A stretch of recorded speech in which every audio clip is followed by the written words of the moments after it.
Yeah. Been that dude, so they all better take heed. Got the haters going ghost like they Patrick Swayze. I've been talking real shit, y'all been talking crazy. I've been on some new shit, y'all been acting lazy. I've been it, so my words are gon' make it float. I'm like dry ice mixed with alcohol in a bowl. Or below zero winter, go and grab a coat. What else can I say? The kid is just too cold. Never told a fib, was born just too bold. Never had to fold, but did break the mold. And as the story's told, if you didn't know, I'm running up the score. This is DMO. Can you hear me? There's some of them minds, man, they better fear me. They need glasses, they can't see it clearly. I don't chase the money, it just like to come near me. Yearly, truly, my life is a movie. Took her on a date once, now she tryna groove me. I'm really that guy, they gon' have to sue me. Then had the juice, time to mix it like a smoothie. Groovy, they asked me how I get up, I told them had to start down. Found me some real ones, now I got a crew now. Met a loyal girl 4 years later, that's my boo wow. And now I'm out here giving new sounds like boom pow.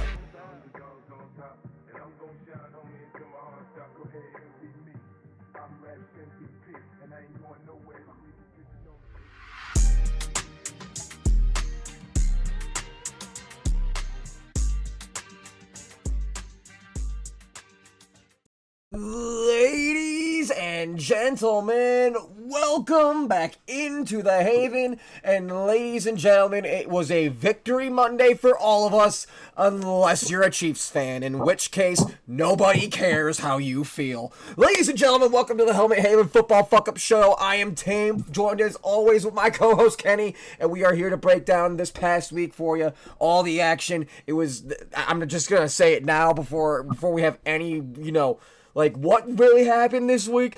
I'm just going to say it now. This week was on crack.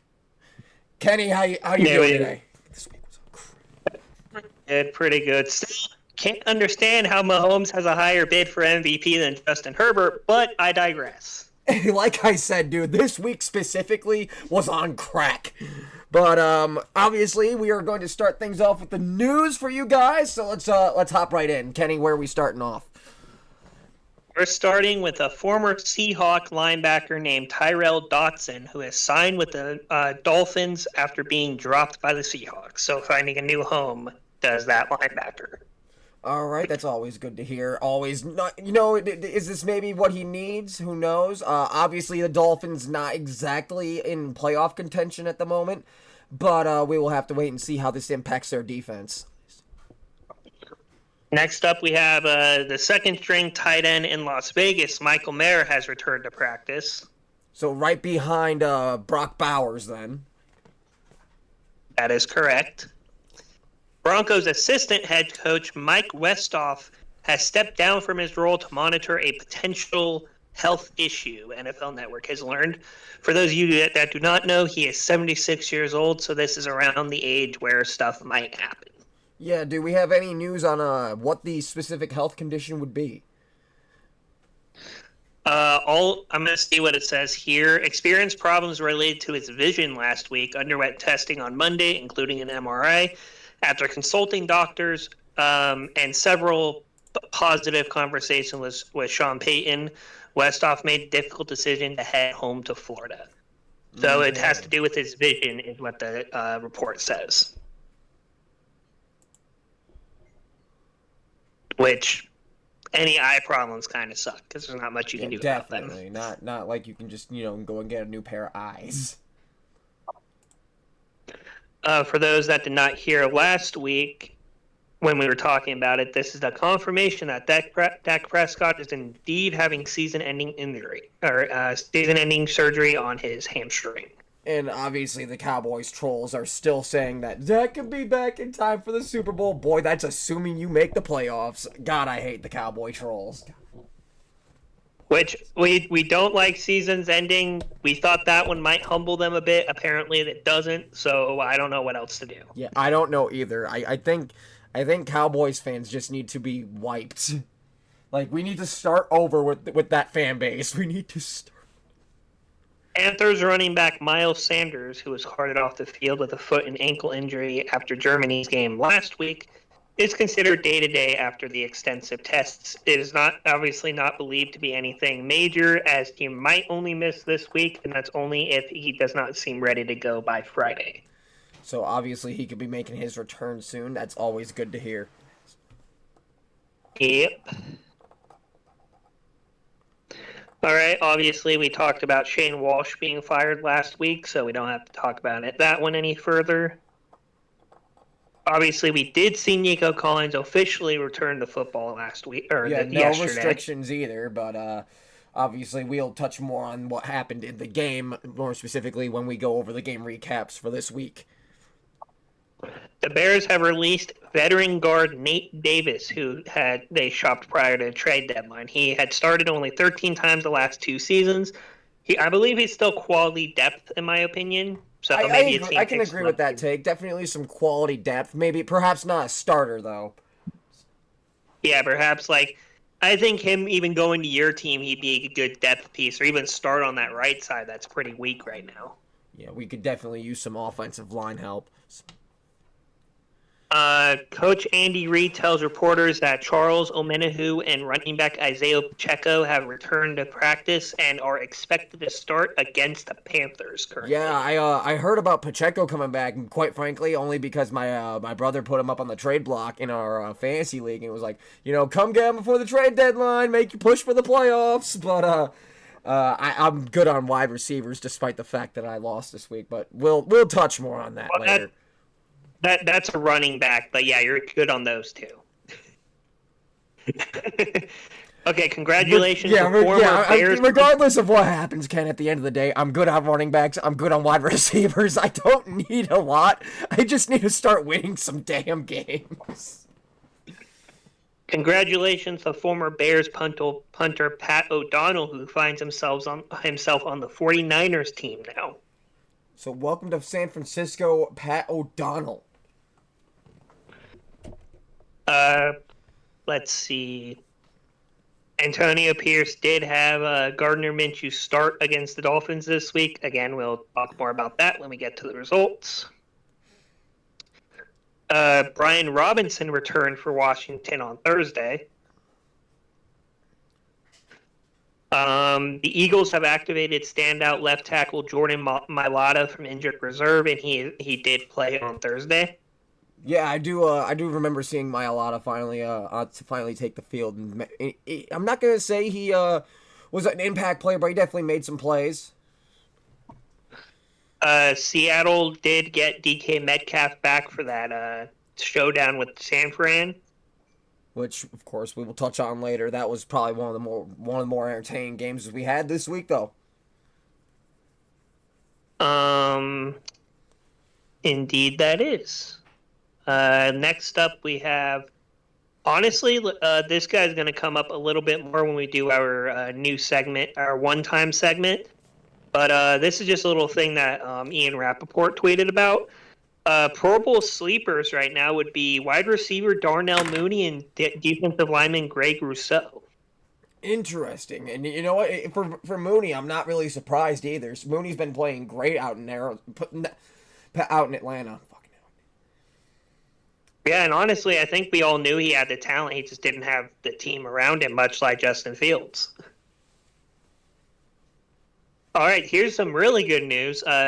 Patriots standout DT Christian Barrymore, who hasn't played this season as he dealt with blood clots, is on the non-football illness list, is likely to practice today for the first time since his medical condition was revealed. Well, that's always good to hear. Finally being able to take the field after a brutal blow to your health like that. That's definitely heartwarming to hear.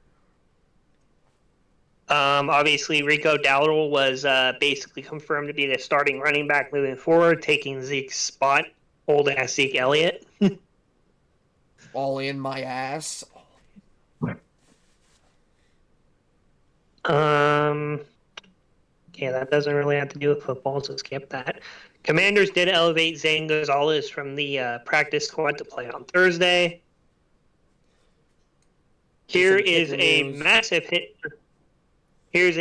hit for Chicago as they play strong safety Jaquan Brisker on IR. Oh yeah, no, I remember hearing about that. That's definitely a big blow to that very otherwise stout Chicago defense. Harrison Butker, Chiefs kicker, is expected to miss 3 to 4 weeks with a MCL injury. and feminists everywhere are rejoicing. And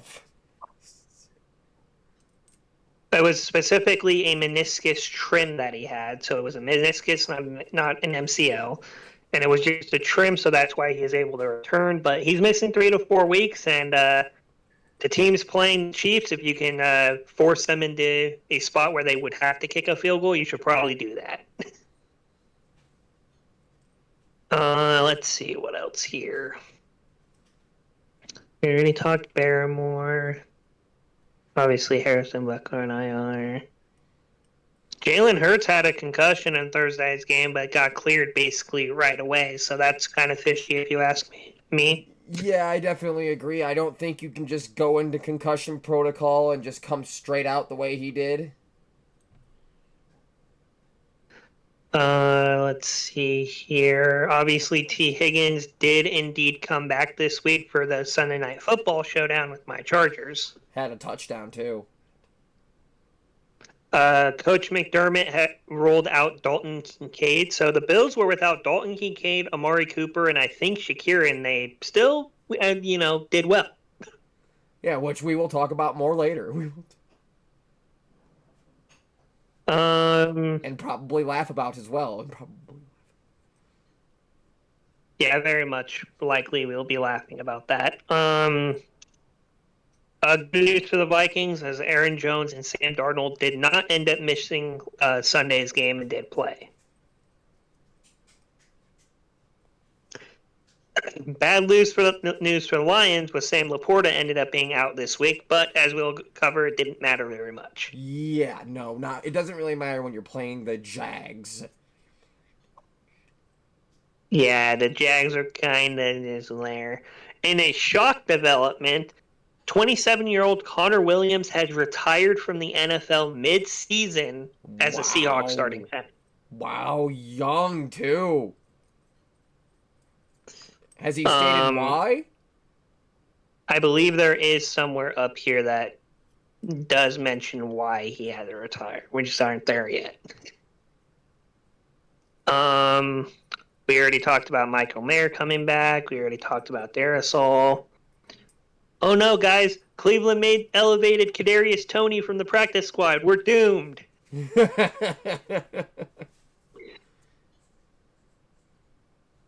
The Packers have placed O-lineman Jordan Morgan on IR. Here's one of your former players. Eddie Jackson did not make the travel to Pittsburgh this week. So a healthy scratch there.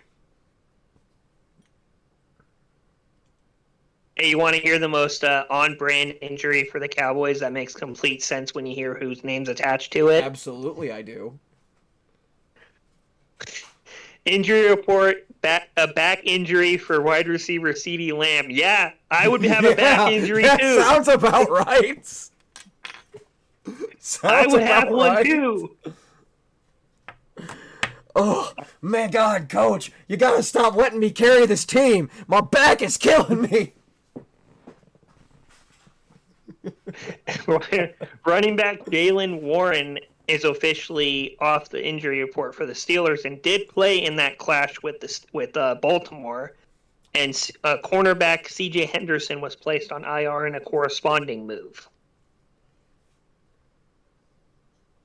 So, yeah, 50-50 report there.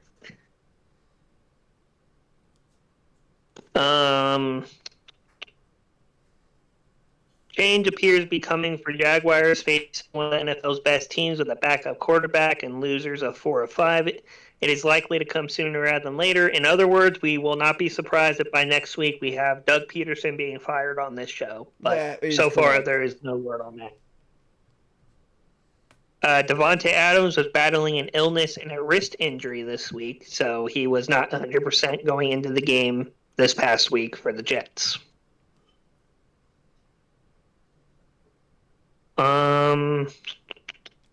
Already spoke Jaylen Warren.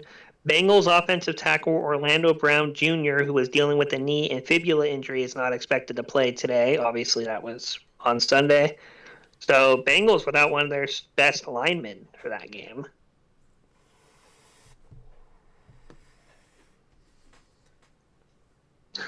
Let's see here. This shows how much of a team player he is, because I would be pissed about this. Running back Saquon Barkley is on his way to his most productive season, except for touchdowns. Yet Barkley knew what he signed up for, and it hasn't affected his bottom line. He has no incentives tied to touchdowns, so he is not worried about not getting as many as others would. And you know what? The dude's been having a hell of a season. I think he's, what, second in rushing yards? Yep, only one ahead of him is Derrick Henry right now. Which, who knew that coming into the season, two guys leaving shit teams for two good teams would have great years? Who knew? Yeah, who knew? I mean, God, even a former Bears fan like yourself saw that one coming. Let's see. That's basketball. We don't do that here. Let's see. No inactives that we need to talk about on that small list. We already talked about Isaiah Pacheco returning. Denzel Ward got injured during the game last week. That doesn't matter, though. Kittle did not play for San Fran when they took on the Seahawks on Sunday, so that's a big loss for them. Ooh, yeah, no. The loss of George Kittle, that's a huge blow to that San Fran passing game. Yep. Obviously, Anthony Richardson didn't get the start this week. We'll go over how he did when we get to the results, but yeah. Good for him. I guess he's not tired no more. Another big hit to the Lions as linebacker Alex Anzalone is expected to miss 6 to 8 weeks with a broken forearm. Again, it didn't really matter much, though, when you're playing the Jags. Yeah, that's, yeah. Khalil Mack did not play for the Chargers on Sunday Night Football either, so the missing pass rusher there. One of still, even though he's older, everyone knows Khalil Mack's still one of the best in the league right now. Facts, though. Let's see. Obviously, we got this yesterday. Daniel Jones officially benched for Tommy DeVito. Yeah, the Italian phenom is returning to the field. I obviously we have we have Cooper Rush versus Tommy DeVito now on Thanksgiving. So Thanksgiving Tank Bowl on the way, everyone. Also, for those of you that don't get why Tommy DeVito and not Drew Lock has incentives into his contract where if he plays, they would have to pay him that. And obviously, Daniel Jones, if he got injured, would be owed another $23 million on top of what he's already owed. And that is why Tommy DeVito gets the start, who they only have to pay $10K to. So pretty smart for the Giants not to pay more for players that aren't going to move the needle. Yeah, anyways. definitely. This might help them out with draft position as well. I mean, I could see Tommy DeVito sneaking in a win or two, but I don't know how much more than that he would be able to sneak out, to be honest with you. He's 4-5 as the Giants starter when he played, so I mean, I guess anything's that is possible. True.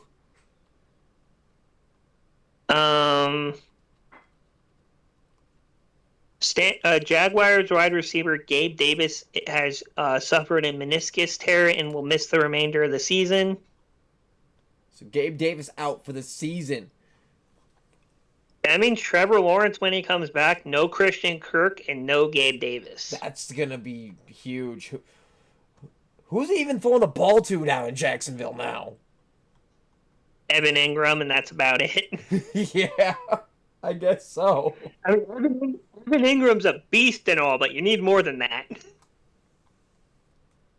The Browns left tackle Daron Jones, who has had an impressive season, is now out for the remainder of the season with a fractured ankle.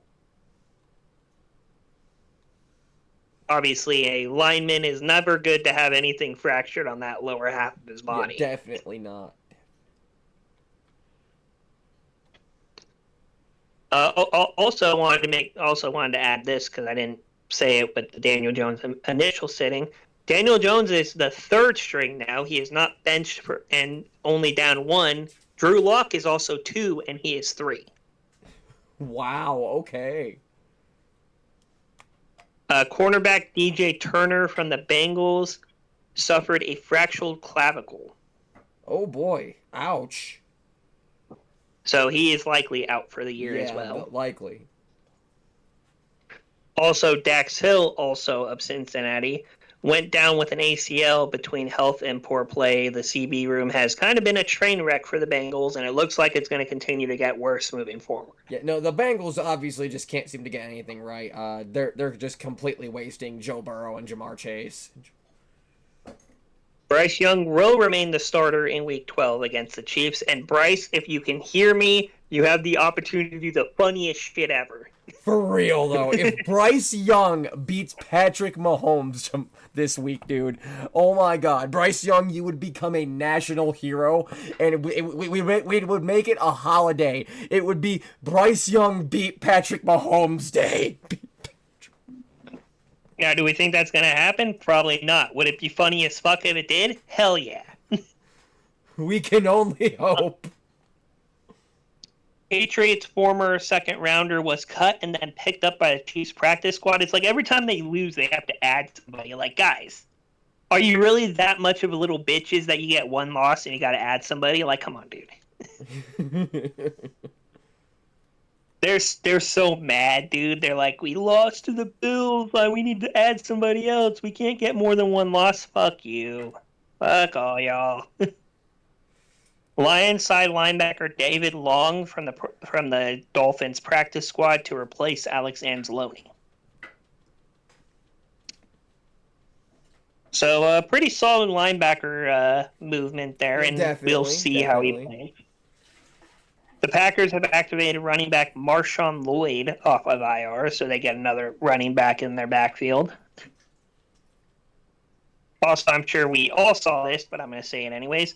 A piece of sheet metal fell from the roof of AT&T Stadium as the roof was being closed for the game. Look out below. Look out.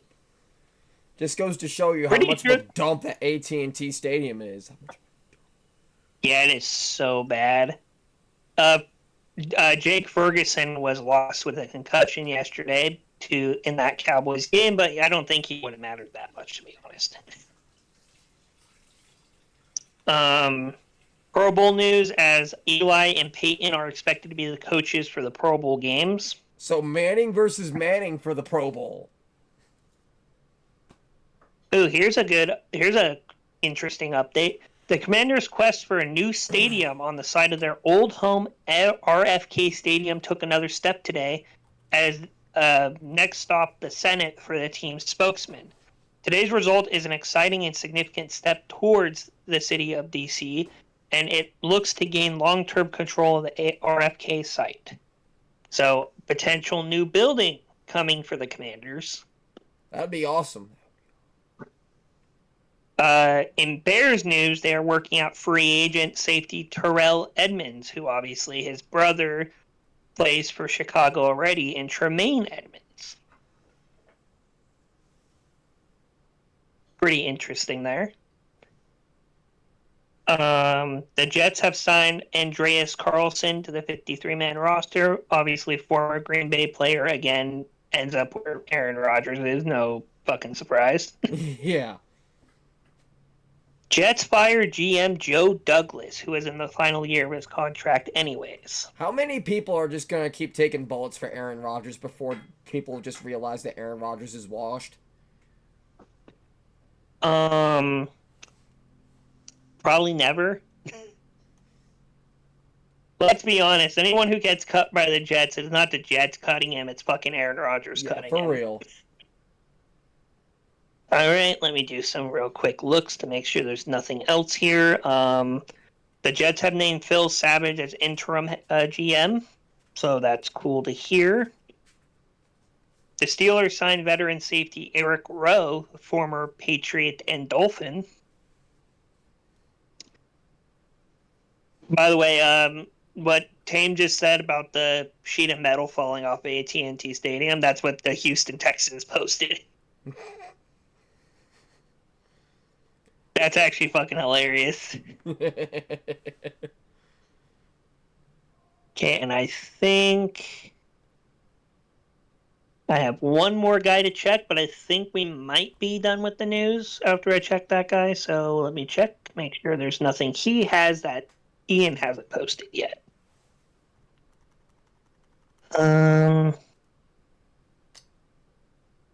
Nope, doesn't look like that, so we can get to the results now. I thought you wanted to do your free agency thing first. Do we want to do the free agency Yeah, let's thing do the first, free or do we want agency to thing do... first before we get to the results. Okay, that's fair enough. Okay, so guys, this is a going to basically be a two-time segment. We're doing it now, and then we're probably going to do it at the end of the season too. This is a little later. Obviously, as we know, you guys know, we doubled up a few weeks ago. So that was when it was supposed to happen. The time was very restricted, so now we're doing it here. So for the quarterbacks, there wasn't that much movement this offseason. But I have to say the boom for quarterbacks, we're only picking one of each for this one. Sam Darnold's definitely the boom for what he's been doing for Minnesota. Oh, I definitely agree with that. Sam Darnold obviously started off the season, with an undefeated record. Obviously, things have gotten a little bit bumpier since, but he definitely looks like a brand new quarterback in Minnesota. And then the bust is honestly kind of sucky, but it does have to be Gardner Minshew. Yeah, obviously Minshew not exactly looking great out in Las Vegas. Las Vegas also does not have much for him to, work with though, so it's not really a surprise to anyone. All right, as for running backs, now I already said this to you guys. We are not going to do Derrick Henry or Saquon or Josh Jacobs because those guys we kind of knew were going to be good on new teams, so we're not going to count them. Just so everyone knows. Now, I think there are two definite booms in the running back committee. That would be your boy, Joe Mixon, who we'll go when we get to results. We'll explain a little more on that. But I believe it's only 8 games compared to everyone else's 11 to 10.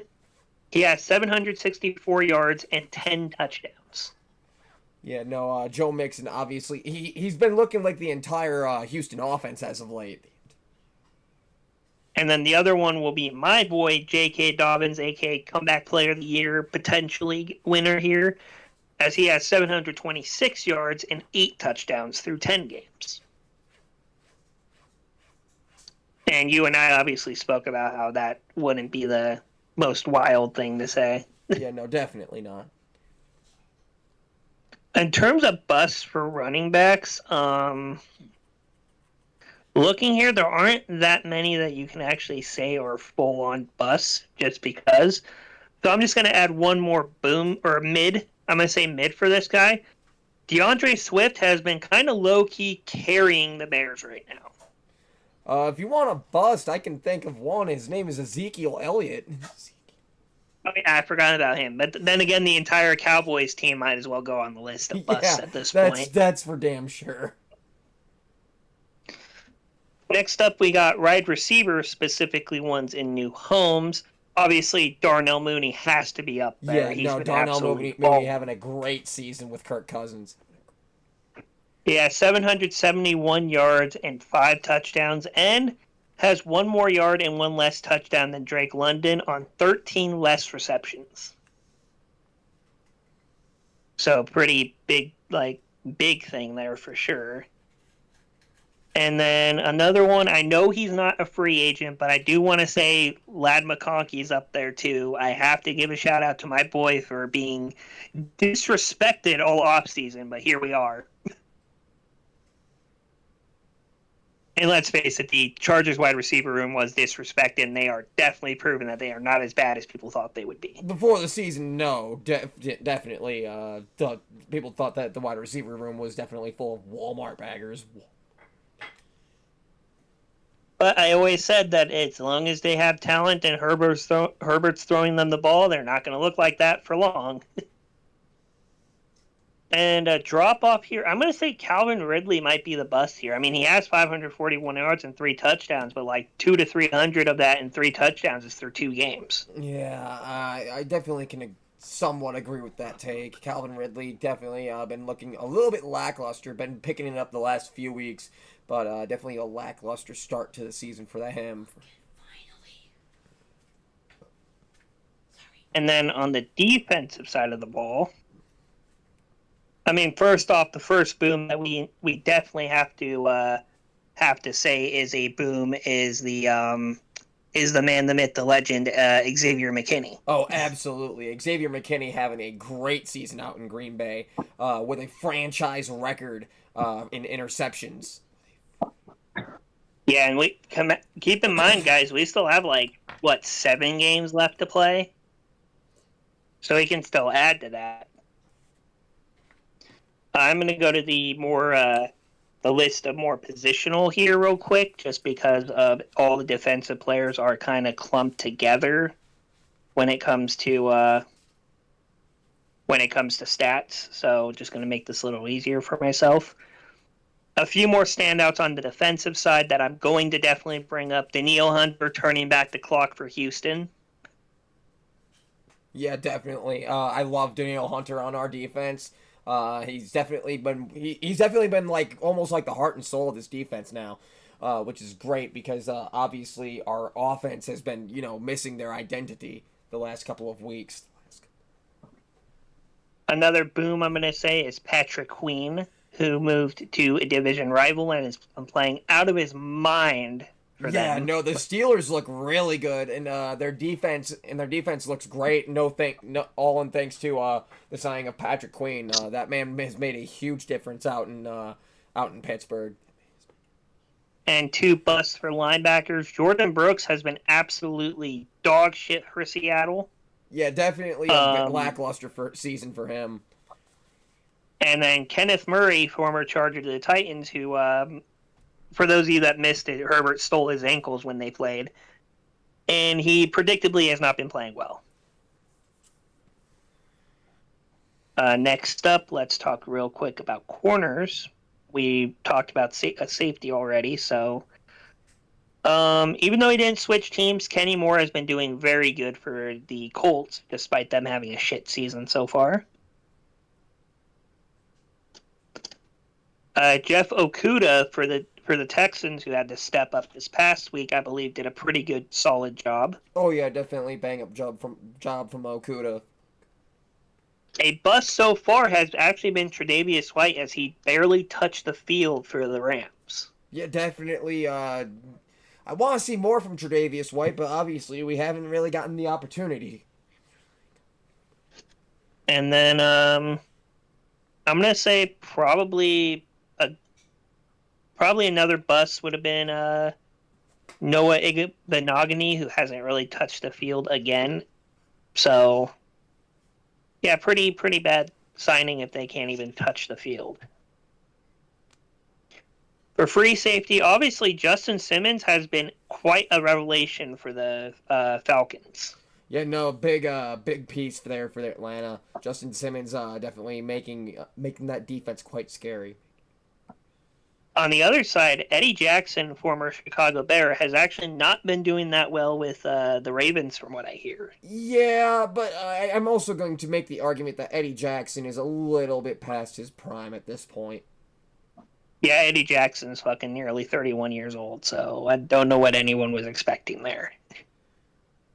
Jordan Poyer, I'm going to put in the mid category. He's kind of done good for the Dolphins, but he's probably overlooked a little bit because of how bad they've been playing,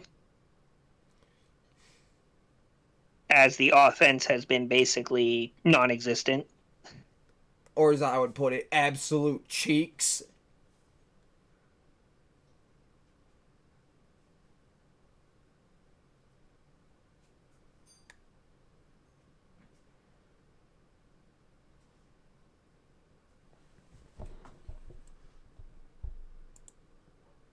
Hello?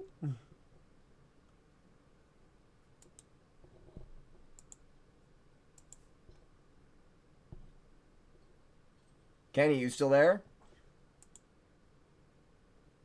Hang on, guys. I think we're experiencing some technical difficulties.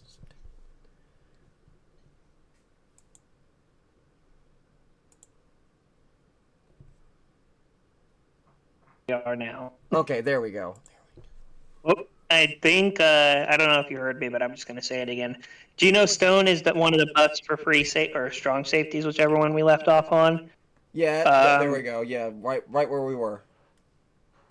Jamal Adams has also been kind of dog shit, but Jonathan Owens doing pretty good for Chicago, I must say. No, mainly as a returner, but still he's brought some good moments there for Chicago.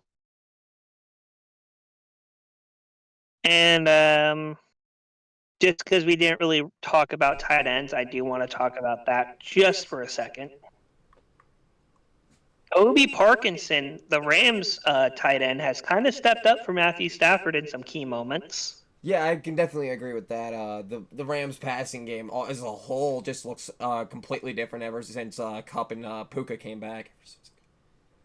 And then Mike Gesicki has kind of been a downer for most of the season, so I gotta I say was he's probably expecting more from Mike Gesicki, even having him on my fantasy team at one point, but he's definitely been very disappointing this season. Also going to shout out my boy Will Dissly, who's put together a couple straight games of pretty good performances. Even leading the Chargers in receiving during that Cardinals game. All right, that I think does it with the boomer bust for free agency, and I feel like that's a pretty good list on both sides. Oh, I can definitely agree. Moving on from there, we have the recap and predictions for this. And guys, for yet another week, the recap and predictions are brought to you by two independent crafters, Monica and Dorothy, who again are making holiday wreaths based around your favorite NFL teams, your favorite collegiate teams. You can find them on eBay. They go for about $25 and up. And guys, they make great gifts. All right, Kenny, let's hop right in with the recap. Of course, starting off with this past Thursday. Commanders do fall to the Eagles 26-8. Honestly, Commanders didn't do that bad. They unfortunately did run into a very good Eagles team, but only losing by 8 to a much stronger team than them does prove that there might just be a year away. Yeah, no, definitely a good performance from Washington, despite the loss. Was definitely a huge game for the Eagles, though, as they very much need that. They have now won 6 straight. Just to point this out, Jaden Daniels did have his first actual rookie-looking performance all season, but the fact that it took until now to see it proves that he is definitely their guy moving forward. Austin Eckler is kind of spotlight guy here. He led the team with 89 receiving yards. And Frankie Louvu had 2 sacks and 12 total tackles. So on the Eagles side of things, believe it or not, Jalen Hurts actually did not do as much this week, but Saquon Barkley rumbles for 146 yards and 2 touchdowns. Yeah, big week for my boy Saquon, and right after, of course, it's the week I get him, you know. I get traded Saquon Barkley, get great performances out of him on Thursday, and still can't win a damn thing. Still can't. He did have 198 total yards on Thursday, which, by the way, it was 198, is only 23 less than what Jalen Hurts had throwing the football. So that's pretty impressive. And Reed Blankenship, who picked off Jaden Daniels to kind of steal the game, is the guy we're going to look at on the defensive side. Next up, we have our first belt-to-ass game of the week as the Raiders fall to the Dolphins. Also, Tank Bowl! Oh, boy, this one was fun.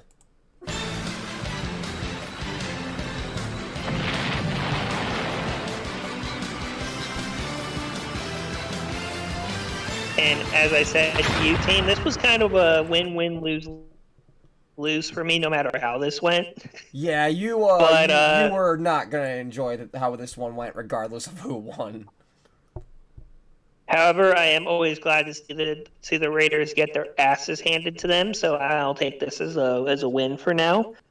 And so far, no Raiders fans have decided to talk a ton about this game, so we'll definitely take that as a win too. And Tua stands are also rather quiet right now, so they didn't have the effect I thought it would. For the Raiders, there really isn't much to talk about other than that big-ass son of a bitch, Brock Bowers, with 126 yards and a touchdown. Also with the greatest touchdown celebration of all time. Definitely agree with that. And he's the only guy to spotlight there. Everyone else was kind of dog shit. Jonnu Smith for the Dolphins, tight end, 101 yards and 2 touchdowns on the day. And here, Tame's like, why couldn't you get those to Jalen Waddle, dude? Damn right. And then on the defensive side, Zach Sealer, who, by the way, for those of you that don't remember, about 2 weeks ago broke his orbital bone and was able to come back just 2 weeks later. So that's pretty badass. That's definitely pretty dope. 4 total tackles and a sack. That's why I kind of spotlighted him there, because coming off an injury, that's a pretty solid performance for a defensive player. Next up, we have another Tank Bowl review. Oh, man.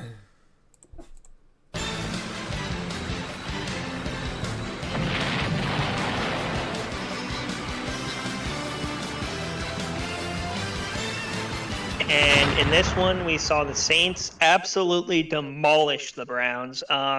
Spotlight players here. Going to get through this rather quickly for this side. Jerry Jeudy had 142 yards and a touchdown, his best game of his career by far.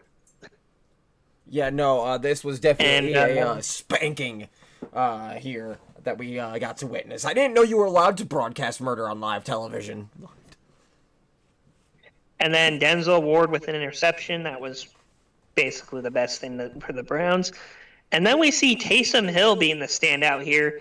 He had, for those of you that didn't know, 188 total yards and 3 rushing touchdowns. And of course, guys, I'm also just going to throw this in here. We will talk about Taysom Hill a little bit more later. I'm also going to spotlight MVS because we said he wouldn't do shit after that, and he did two for 87 and a touchdown. So kind of have to give him his props. Who knew Derek Carr can apparently get more of MVS than Aaron Rodgers and Patrick Mahomes? Who knew? For real.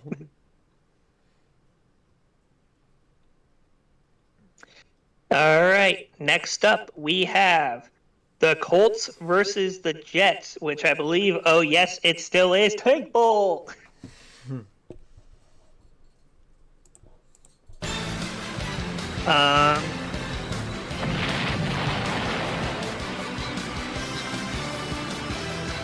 As the Colts escape the Jets 28-27, and I believe I'll let Tame laugh Aaron Rodgers here real quick.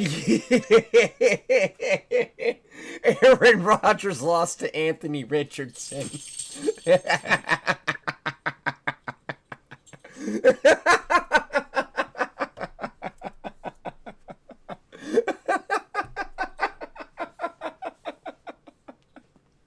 Oh, that never gets old. Oh.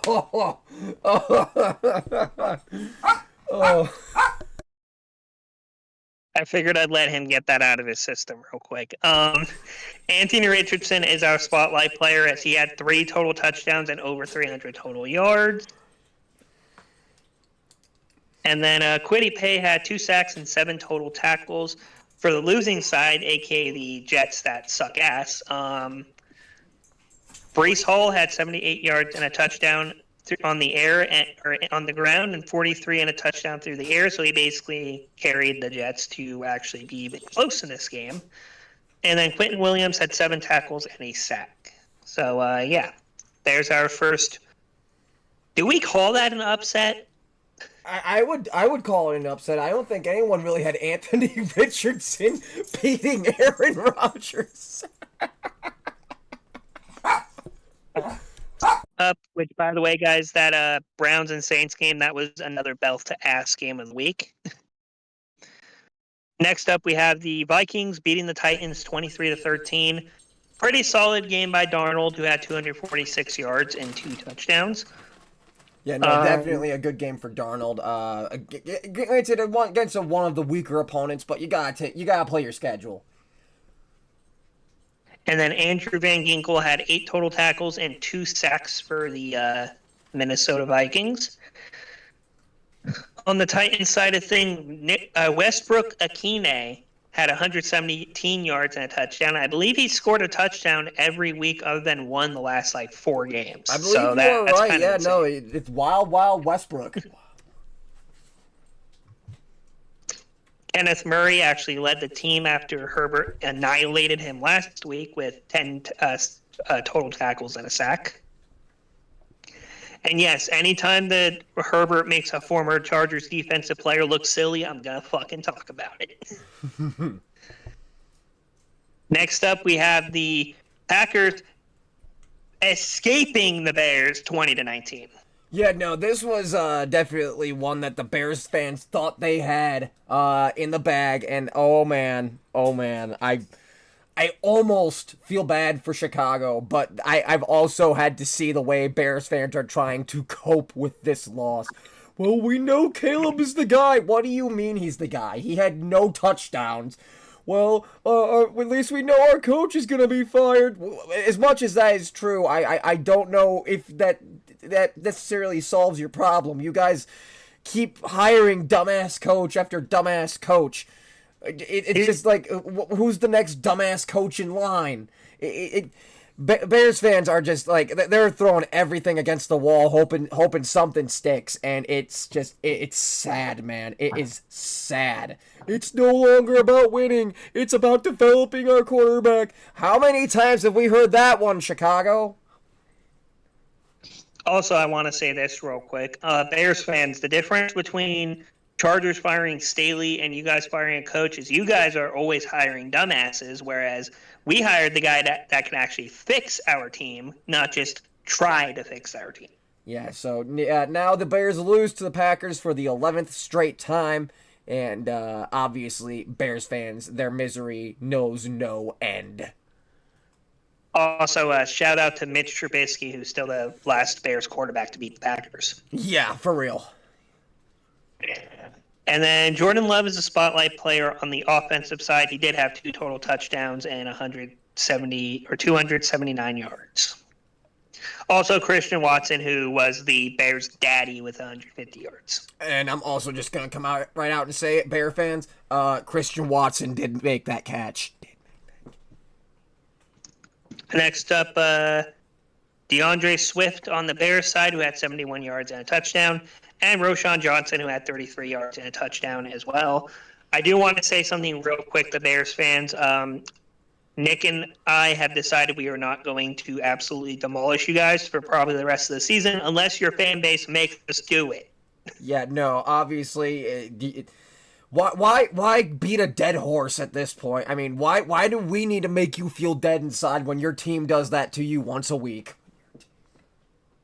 And yeah, that's it for that. Next game, it continues the Lions' belt to ass season as they absolutely killed the Jaguars 52-6. It was belt to ass 6, ladies and gentlemen.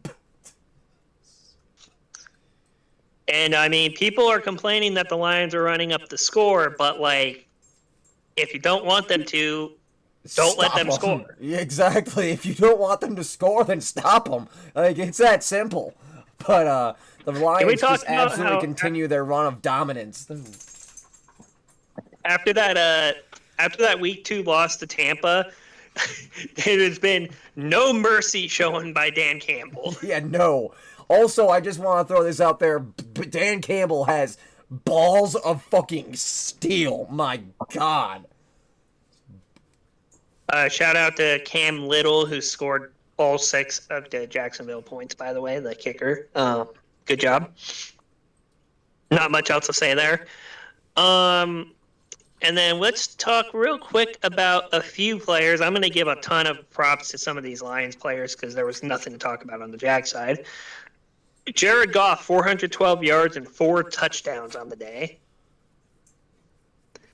By the way, guys, if nobody knows who Nick Wright is, no, that's not my co-host. That's an idiot that's on the television. They said the Lions have a pedestrian quarterback. I mean, Jared Excuse me? Goff did make... Yes, we know what he did in Houston. We know that happened. They still won, though, but it did happen. Yes, obviously Let me Jared Goff with an appearance last week, but nonetheless, Jared Goff escaping with the win. But considering this guy says Jared Goff cannot perform better with his team than Mahomes can with his, look at the stats, buddy. He already is. By a large fucking margin, by the way. Also, we're going to give a shout out to Sonic and Knuckles, aka David Montgomery, and then Jahmyr Gibbs, who had the most badass team name ever exist, by the way. Absolutely. I love those guys. They had 144 total yards between the two of them and 3 touchdowns, with 2 going to Montgomery and 1 going to Gibbs. And then Amon-Ra St. Brown had 161 yards and 2 touchdowns. Obviously, he is the daddy of that defense, and basically any defense he plays at this point. Also an absolute psychopath. And Jamison Williams, in his return, had 124 yards and a touchdown. So, yeah. Belt to ass. All right, next up we have a non-belt to ass game as the Rams beat the Patriots 28-22. Yeah, definitely a closer game here. I was kind of expecting the Rams to kind of walk away with this one with ease, but the Patriots able to keep themselves in it. The spotlights here: Matthew Stafford had 295 yards, 4 touchdowns. Puka Nacua had 123 and 1, and Cooper Kupp had 106 and 2 touchdowns. So the 1-2 punch there doing their job. Then with the Patriots, again, I'm going to talk about Drake May. 2 touchdowns, 1 interception, 282 yards. He kind of did a really good job against a pretty good defense. Yeah, I definitely have liked what I've seen out of Drake May ever since he was declared the starter. Definitely doing the best of what he can with what he has around him. Which, let's be honest, is almost nothing. Next up, we have the Steelers beating the Ravens in a defensive slugfest 18-16. Yeah, and obviously all the Steelers' points coming from field goals in this contest. I'm also just gonna come right out and say it. I think Russell Wilson looks washed. I think the Steelers need to put Justin Fields back in. Yeah, I do agree. For the Ravens side of the ball, Isaiah Likely being the standout with 75 yards. Haven't seen that since week 1. And Adafe Owe, who had 2.5 sacks on Russell Wilson. Russell Wilson had 205 yards and a touchdown. Again, did not look that good. Let's be honest. Kind of sucked ass. Just going to say this, Justin Fields had 2 rushes for 17 yards and kind of helped them seal the game at the end. Just saying. Which, good on him, by the way. Yeah, definitely. George Pickens is the other one who had 8 catches for 89 yards. And with that, for those of you not keeping track, the Steelers have become the first place team in the AFC North by 2 games as of now. 2.5 technically. But as my co-host said, they might want to consider putting in Justin Fields soon. Next up, we have the Seahawks upsetting the 49ers 20-7. Yeah, definitely a big upset here for the Seahawks. This was just a solid game by the Seahawks. They had a few mistakes, but they had a chance at the end, and Geno Smith ran in for the game-sealing touchdown, so good job there. Yeah, definitely one of the more competitive contests we've had this week, but nonetheless, I just want to throw this out there, Ken. Did you have Arizona being at the top of this division before the season started? Or am I just a crazy person? I think most people had them at, maybe 3. Yeah, no, it's absolutely wild. The NFC West obviously not looking very good. Also, I want to say that Christian McCaffrey tried his best to will this team to a win with 106 total yards, but the loss of Kittle definitely played a part in this loss for sure. I think if they had George Kittle, they might have won this game. I definitely think so. All right, next up we have another belt to ass as the Broncos demolish the Falcons 38-6 in another upset. And I just have one question, Ken. Are the Falcons frauds? I think they might be. I mean, they beat the Bucks, who were at full strength both times, but other than that, they haven't really beaten anybody. Yeah, no, it's just something that I've been asking myself the last week. Is Atlanta fraudulent? And the more I think about it, the more I think they might be frauds. They might be. I mean, they lost the Saints last week, which is inexcusable, and we know the Broncos were going to fight in this game, but demolish them we did not see coming. Yeah, no, definitely did not see. I didn't even have Denver winning this game on my bingo card, but definitely a big win for Denver. And like I said, if I'm an Atlanta fan, I gotta start looking myself in the mirror and asking, what are we doing wrong here? Okay, so spotlight on the Broncos side, because there's not much to say on the Falcons side. Bo Nix with 307 yards and 4 touchdowns, though. That guy has come into his own for sure. And he's I said this once in a live on another program here. Bo Nix is helping Justin Herbert with these Oregon quarterbacks can't succeed in the NFL thing, and they're both beating that right now. Yeah, no, Bo Nix actually been looking like one of the better rookies out of this draft class, aside from Jaden Daniels. Yeah, right now, if I were to rank them, I'd say Jaden Daniels would still be at 1 because he has a lot. He has even less than Bo Nix has. He has on paper a much worse defense. Let's be honest. And then I think it goes Bo Nix, Drake May, and I think Caleb's at the bottom as of right now, and it's not entirely his fault he is. Let's be honest. As much as we like to shit on Caleb, it's not entirely his fault. Oh, I definitely agree. Next up, we have the best game of the week. The Bills beating the Chiefs 30-21. Ladies and gentlemen, the Chiefs are no longer undefeated. Suck it, Kansas City. Suck it. And we're going to talk first on the Kansas City, a.k.a. the loser side of this. Patrick Mahomes, 196 yards, 3 touchdowns, 2 interceptions. Literally, probably one of his worst performances of his career. Yeah, no, obviously, Patrick Mahomes, not looking like the Patrick Mahomes that we all know. Obviously, Josh Allen makes himself a hero after defeating the Chiefs. But Josh Allen also just remains their daddy in the regular season. Okay, so we're going to talk about Josh Allen here as the spotlight on this side of things, as he had 317 total yards, including that 32-yard rushing touchdown that sealed the game for the Bills. And man, did he absolutely demolish that guy on the goal line. No joke. People thought Mahomes wasted that rookie on the goal line. No, what Josh did is destroying a guy on the goal line. That's about it, too. Shout out to Tyler Bass, who did not do too bad. Did miss the initial extra point, but didn't miss anything after that. And yeah, there are no longer any undefeated teams left. Again, that Dolphins undefeated team remains the only one.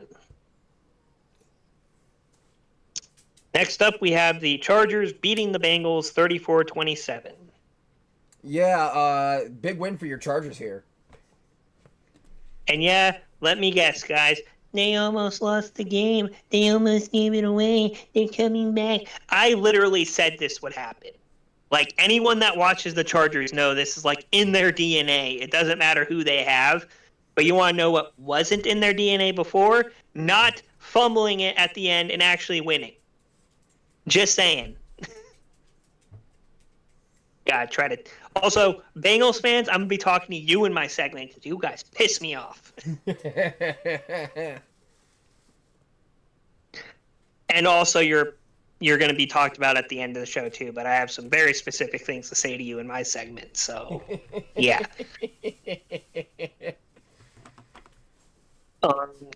Joe Burrow, 356 yards, 3 touchdowns. By the way, guys, he has like over 900 yards and like 9 touchdowns through the last 2 games and lost both of them. So yeah, no, Joe Burrow's talent's being absolutely wasted in Cincinnati. The Bungles will find a way to bungle. On the Chargers side of thing, Justin Herbert's going to be one of the guys I talk about real quick, as he had like 360-something total yards, 2 touchdowns. J.K. Dobbins had 56 yards and 2 touchdowns. He was actually trying his best to help you get Will to victory on this past week, too. He heard you saying, I need you to make a big play, and he was like, I can do that. Yeah, unfortunately it wasn't enough, but big shout out to my boy J.K. Dobbins.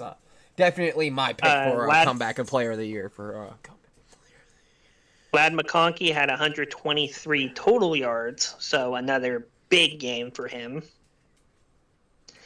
Which, again, he has made sure to make people look absolutely moronic for thinking he was not going to be good. Tooley had a sack and a half on Joe Burrow, and that ends the Sunday night matchup. Now we talk about last night's game. Another belt to ass involving the Cowboys, a 34-10 beatdown in Dallas. Yeah, and by the hands of my Houston Texans, and one man in particular, Joe Mixon. Joe Mixon beat the Cowboys by himself. He grabbed that infinity gauntlet and went, fine, I'll do it myself. As Joe Mixon had 153 total yards and 3 touchdowns, single-handedly carrying the Texans to that dub. Yeah, huge win for us last night over a local rival. But if there's any question which team the state of Texas belongs to, it's Houston. And by the way, this does bring the all-time series to 3-4. But if Dallas keeps fucking around and they have to play the Texans again anytime soon, that the record might get evened up here pretty soon. Yeah. On the defensive side, Danielle Hunter absolutely wrecked that O-line basically all game. Yeah, Danielle Hunter, an absolute terrorist for offensive lines. And then on the Cowboys side, Cooper Rush at 354 yards, 1 touchdown, 1 pick. And CeeDee Lamb, despite playing with a sore back from carrying the sorry-ass franchise right now, had 93 yards. I still can't believe that CeeDee Lamb has a back injury. And that does it for the Week 11 recap. Ladies and gentlemen, that is our recap for this past week. That brings us to our predictions for this upcoming week, ladies and gentlemen. We are getting closer and closer to Thanksgiving football. Let's start off with the game we have, of course, on Thursday night this week, Ken. We're going to talk first. Steelers at Browns. I mean, is there any question? Yeah, the Steelers are going to go in and absolutely destroy them. The Steelers the Steelers just outmatch the Browns in every aspect of the game. Next up, we have the Titans traveling to Houston to take on the Texans. Texans winning that game. Yeah, Texans win, belt to ass. Hopefully, we can start to see our passing game come back to life because, my God, our passing game is dead in the water right now. Honestly, Tame, you better hope you guys do figure it out because I feel like as bad as the Tennessee has been, they can probably figure out a way to keep Mixon in check if they need to, and that is not going to be good considering how Stroud's been playing. Yeah. Next up, we have Minnesota traveling to Chicago to take on the Bears. I'm going Minnesota. I just think they look better. They have a more competent head coach. Yeah, I think the Vikings get the win too. Now the Bears' new OC looked very good with that Green Bay game. Let's not take anything away from him. Yeah, I definitely don't want to take away anything from from the new OC out in Chicago, but nonetheless, I don't think they get the win here. Yeah, I think the Vikings easily win this game. Not easily, because they've been having to escape a few of these games that they should be winning easily, but I do think they win. Next up, we have the Cowboys traveling to Washington to take on the Commanders. I'm going Commies here. Yeah, Commanders got this in the bag. Cowboys are in free fall, and if you're a Cowboys fan, you might as well just accept you're in free fall. Tank for somebody else. Just don't bother trying to win anymore. Yeah, no, the Cowboys can't seem to win at home. Next up, we have the Patriots at the Dolphins, who I believe is considered a tank bowl. It absolutely is.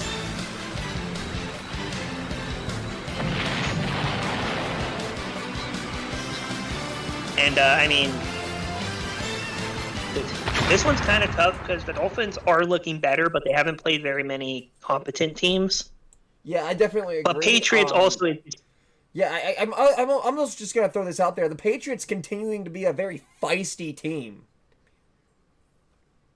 I will say the Dolphins, but I wouldn't be shocked that the Patriots find a way to upset them here. You know what? I'm actually going to call this my upset of the week, and I am going to go New England upsets Miami here in this tank bowl. All right, fair enough. We have the Chiefs traveling to Carolina to take on the Panthers. I mean, come on. I mean, Chiefs are going to be coming into this game pissed, so yeah. Sorry, yeah, Panthers, you're probably about to get out there. I almost want to say for the memes, the Panthers, but I'm not going to do that. It's going to be the Chiefs. Next up, we have the Bucks traveling to New York to take on the Giants, now led by Tommy DeVito. Yeah, I'm going Bucks. I just think that I think Baker Mayfield's going to absolutely have a field day. I'm taking Bucks too, not just because of how good Baker is. This Giants defense has been pretty good, to be fair, but the Bucks are getting back Mike Evans too, so I don't see them having a shot here. Next up, we have the Lions traveling to Indianapolis to take on the Colts, and Lions are going to just put belt to ass again. Yeah, no problem. Until further notice, the Lions are winning games. Next up, we have the Broncos at the Raiders. I'm going Broncos. I just think they're a better team. I'm going Broncos too. Raiders have looked like absolute cow shit basically all year. They came into this game touting so much, but damn, has that fan base shut the hell up over the year. All right, next up we have the first place Arizona Cardinals taking on the Seattle Seahawks. Surprise heavyweight matchup here too. Surprise. Yeah, definitely a surprise. I mean, Seahawks are at 500. Cardinals are a little bit over 500, but Cardinals have been looking dominant for the last 4 weeks. So this one's going to be a tough one to call. Cardinals. I think the Cardinals are a fun team to ride with right now. So for that, I think I'm going to go Arizona here. I'm going Arizona too. Next up, we have what was a NFC Championship game quite a few times over the last decade and a half. The 49ers traveling to Green Bay to take on the Packers. Oh man, this is tough. The Packers obviously barely escaping the Chicago Bears last week. The 49ers coming off of a very tough loss. I don't know, man. I guess I'll let you go first. Who do you think's taking this one? I'm taking Green Bay. This 49ers defense is coached by Brandon Staley, who's an absolute fucking moron. So I see the Packers beating them. That is a fair take, and I think I'll agree with you. I'm going to go Green Bay here. All right. Next up, we have Sunday Night Football: Eagles at Rams. This is surprisingly a heavyweight matchup as well. The Rams looking much better ever since Kupp and Puka coming back. However, I don't know that it will be enough to topple the Eagles, who have been on quite the roll as of late, who have won 6 straight. I think that Philadelphia turns it into 7 straight. I'm going Eagles. I am also going Eagles. I just feel like they're on a roll right now. I think the Rams are going to keep it close, but I do think the Eagles are just going to eventually make them submit to their dominance here. And yeah, I think the Eagles do get the win. Last up, we have Monday Night Football, the Harbaugh Bowl, Ravens at Chargers. And this is a very tough one to call. Based on the past, though, obviously we've had this Super Bowl matchup before where the Harbaugh brothers have gone up against each other when we had the Ravens and 49ers quite a few years ago. Obviously, the Ravens taking that one. And I don't think it changes here, Ken. I'm sorry. I think the Ravens are going to come into this week pissed off after losing a big game to Pittsburgh, and I'm going Ravens. I'm obviously going to stick with my team on this one. I think our defense is built to slow down the Ravens, and I honestly think no matter who wins this game, it's going to probably come down to who has the ball last, and I think it's going to be low scoring too. But I'm going to say it's probably going to be the Chargers. And here's one thing to consider, guys. This Ravens-Chargers game is actually obviously the first time the Harbaugh brothers have butted heads since that Super Bowl. So a lot has changed. We'll see. I mean, Ravens are going to come into it pissed, like my co-host said. The Chargers are going to come in very motivated after that last game. So that's why I'm saying it's probably going to be low scoring. But I do believe my Chargers keep going with the role they're on right now. But I wouldn't be mad if they don't because, well, it is the Ravens. So, and that does it for predictions.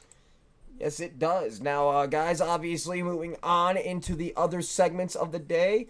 We are going into the 30-second timeout, and we have a heavyweight college matchup this week. Also, a surprise heavyweight in this clash of titans in this college matchup. Guys, welcome to the 30-second timeout.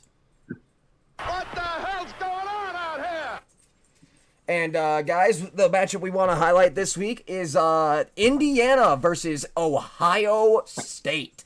Indiana, obviously one of the last undefeated teams left in the NCAA. Obviously going up against a heavyweight like Ohio State. This is quite the matchup we have for us this week out of the Big Ten. Yeah, it is definitely a big game here. Indiana's 10-0. Ohio is 9-1.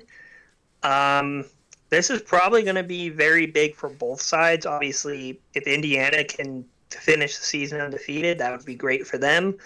Ohio, obviously number 2. If they can get a win here, they could potentially bump up to 1. So this is going to be a fun one to watch, and hopefully it's better than the last game we thought would be fun to watch that ended in a pretty lopsided score. Yeah, definitely. But yeah, just a matchup we wanted to highlight for you guys this week coming out of the Big Ten for you guys.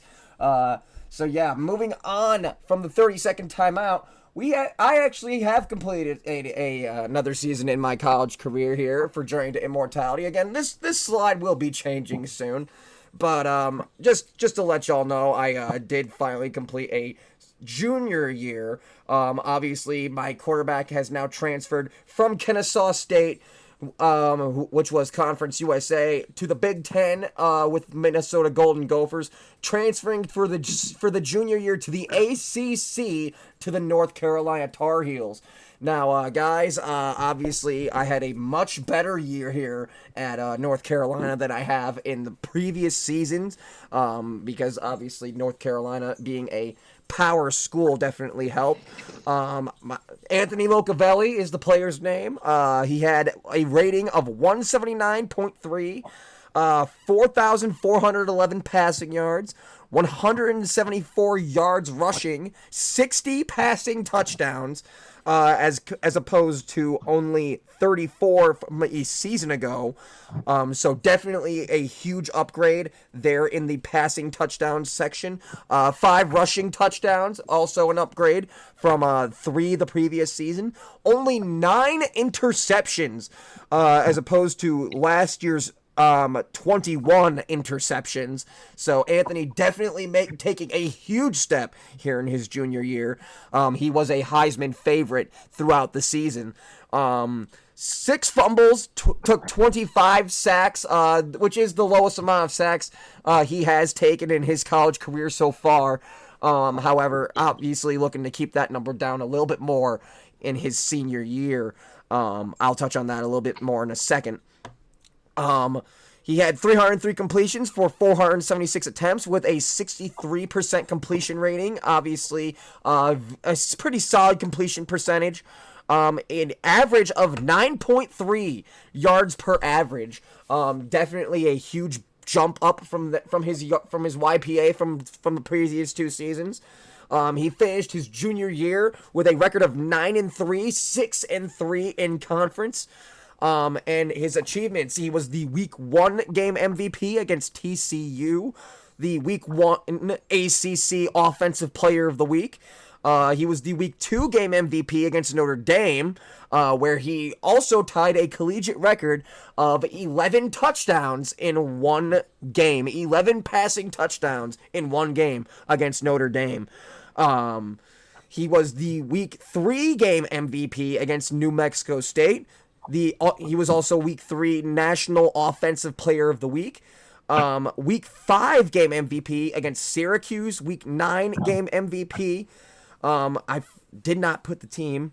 I forgot to. I'll have to do that. Oh no, he was also the Week 9 ACC Offensive Player of the Week against Virginia Tech. So I stand corrected. We played Virginia Tech that week. Finishing the season, he was a first-team All-ACC player. And he was also a Birmingham Bowl champion and Birmingham Bowl MVP. Transferring out of the ACC from North Carolina, he has now gone to, Kenny, you're going to like this, your boy Justin Herbert's alma mater, to the Pac-12 in the Oregon Ducks for his senior year. Obviously looking to make a run for his Heisman, which he was robbed of a season ago. A player you controlling not getting Heisman's, that sounds rather familiar. Yeah, I got robbed of it in the final game against Tennessee State. My coach kind of wanted to go for 2 in overtime, and I'm like, Coach, why? We have this game won. Why? But yeah. Well, obviously, guys, I don't have anything to add. So yeah, no. Moving on from that, guys, we have the fantasy football roundup, where we're going to recap how things went for ourselves fantasy-wise, and obviously I'll be starting off here, being a loser of this week, and it don't feel good. It doesn't feel good, especially considering I had some players with standout performances. I would just like to point out before I established anything, I cannot make trades anymore this season. My league's trade deadline has come and gone now. So as I enter this week, just keep that in mind. I had CJ Stroud at quarterback with 10.88. My opponent had Josh Allen with 25.98. Again, guys, CJ Stroud turning in yet another underwhelming performance. The man has only had 2 touchdowns since the Week 7 loss to Green Bay. So I already texted Kenny before the show. I very much may end up benching CJ Stroud in favor of Baker Mayfield in this next week. Moving on to the running backs, I had Saquon Barkley, who I recently traded CMC and Jordan Mason for. This trade went through on Thursday night, right before the game, and Saquon obviously trucking his way to 35.8 points. My opponent had Derrick Henry, who only had 12.5, but definitely a big game there for Mr. Saquon. I have tree trunks for legs, Barkley. Second running back, I had David Montgomery, who turned in a performance of 24.5 against Kareem Hunt, who had only 6. This is what makes the loss all the more painful. Both of my running backs with absolute stud performances. But yeah, it's definitely looking pretty bleak. Moving on into the wide receivers, I started off with Nico Collins, who came back this week, no restrictions. He had 9.4, a little bit low for Nico Collins, but as I mentioned before, the Houston Texans passing game has definitely been lacking these last few weeks. Against Puka Nacua, who had 27.3. Deebo Samuel, I recently traded T. Higgins for. Along with DeAndre Hopkins in order to get him. He only turned in a performance of 6.1, although I am expecting Debo's performance to go up here in the future. Lining up across him, Jamar Chase, who had 26.5. Moving on to the third wide receiver, I had DJ Moore, who's been a very risky wide receiver 3 as of late, due to the fact that his quarterback cannot seem to find him on the field. However, DJ Moore definitely turning in a better performance this week than his previous weeks, with a scoreline of 13.7. Much better as opposed to the only 5 to 7 points he was getting. Across from him, my opponent had George Pickens, who turned in a performance of 16.9. Moving on to the tight ends, neither of our tight ends really did much of anything. I had Travis Kelce, who had 2.8, and my opponent had Kyle Pitts, who only turned in 1.9. Onto the flex, I had J.K. Dobbins, your boy Kenny right there, who obviously heard I was in trouble in fantasy and tried his best to keep me alive in this matchup. Who turned in a performance of 18.9. My opponent had Ramondre Stevenson, who had 12.9. Kickers, we each had 5, me with Tyler Bass, and my opponent with Jake Elliott. And the defense, the Ravens defense, only turning in 8. And the Rams defense for my opponent, obviously, turning in 11. This week comes out to a loss, 145.98 to 135.08. Obviously, my team down to 6-5. We need a bounce back win, and we need it soon. This is the first time that my team has really been at full strength. I thought these moves that I recently made were upgrades, and on paper they are. We just need to start winning some games. Again, I said it earlier, my team was somehow doing better when half my team was injured. Of course, that will do it for my team. Ken, how'd you do this week? All right, for this one, I had Josh Allen, who had 23.98. He had Derek Carr, who had 18.72. I had Josh Jacobs, who had 23.4, to his Jahmyr Gibbs, who had 19.3. I had J.K. Dobbins, who had 18.9. Again, want to remind people that if there are any point differences, which I don't think there is on this one, we do use 2 different apps, so keep that in mind. They had some Broncos running back who had 5.5, one of the bigger gaps there. I had Jamar Chase, who had 26.5, and he had George Pickens, who had 16.9. I had Zay Flowers, who had 11.9. He had Quentin Johnston, who had 12.8. I'm going to save tight end for last because that's kind of how we got to the final score here. Devontae Adams had 13.2 for me. He had DK Metcalf, who had 14. I had Cameron Dicker, who had 12. He had Evan McPherson, who had 9, and he's probably kicking himself because of those 2 kicks he missed, let's be honest. Yeah.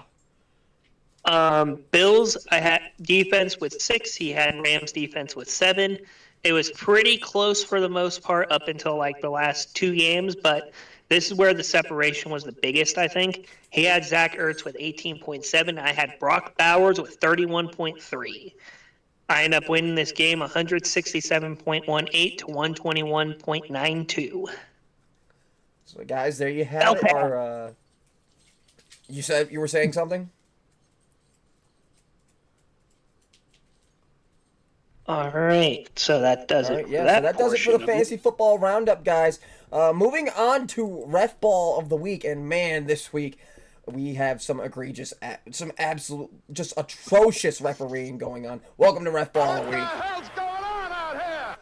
And guys, this week on Ref Ball of the Week, So we don't have any one specific instance. We have multiple instances of face masks not being called.